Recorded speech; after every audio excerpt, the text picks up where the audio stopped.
Hello friends, today I cooked another recipe. It's traditional Halim at home using beef, wheat, lentil and blend of aromatic spices. After slow cooking all the ingredients together, the Halim became thick, creamy and full of rich flavor. I garnished it with fried onions, fresh coriander, ginger, lemon.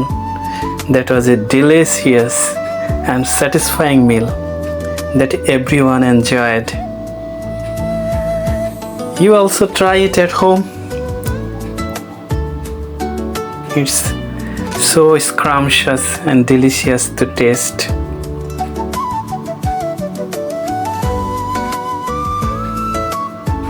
See you in the next video.